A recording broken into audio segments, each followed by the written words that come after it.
Décoration de Noël enlevée, drapeau en berne, illuminations éteintes. Les Pyrénées-Orientales portent le deuil, samedi, des victimes de la collision entre un train et un autocar scolaire.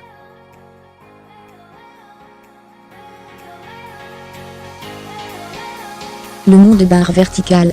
Mise à jour, il est cependant précisé à l'agence France Presse, AFP, que le bloc d'articulation de la barrière endommagée dans l'accident était en position fermée.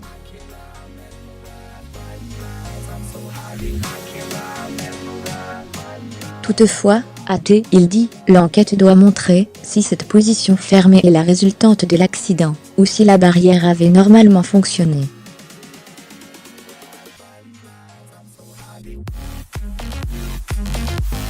Tarabe a par ailleurs précisé que les enquêteurs allaient essayer de redéfinir le champ de vision de la conductrice à sa hauteur par un drone.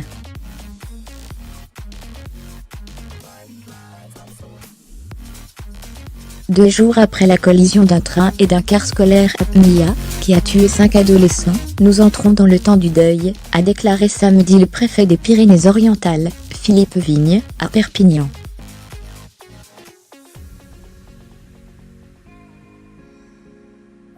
Décoration de Noël enlevée, drapeau en berne, illuminations éteintes. Les Pyrénées-Orientales portent le deuil, samedi, des victimes.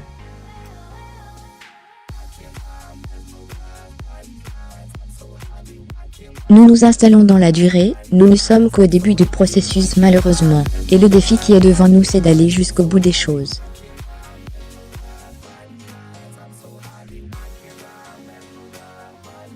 Ça prendra le temps qu'il faut, mais nous serons présents dans la durée, a-t-il ajouté, peu après la tenue d'un premier comité local d'aide aux victimes du drame.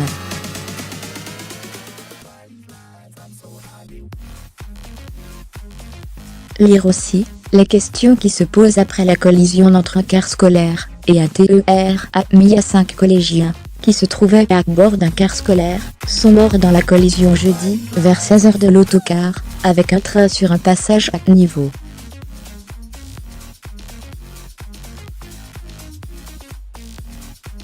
« 18 autres enfants ont été blessés dans l'accident, dont 6 sont dans un état très grave.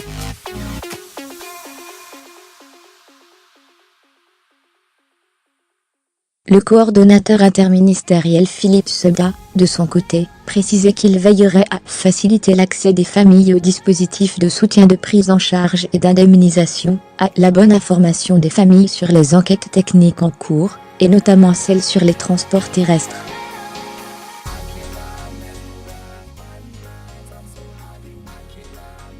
Il s'agit d'incarner la solidarité nationale, et donner un visage humain, a conclu M.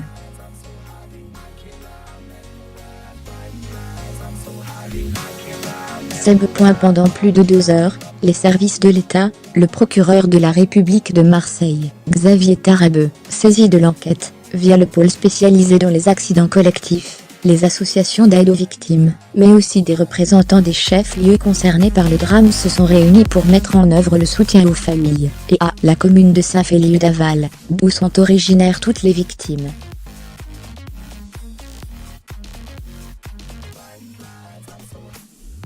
Lire aussi, Saint-Féliu-d'Aval, un village en état de choc total après la mort de 5 adolescents. Le préfet a notamment proposé que le lieu destiné en mairie au soutien psychologique se transforme en un lieu permanent dédié à l'appui aux victimes.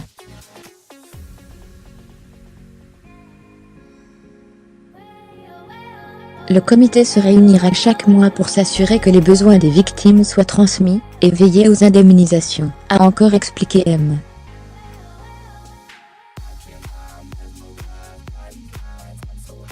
Vigne. Mais nous n'en sommes pas là, nous entrons dans le temps du deuil, a-t-il insisté.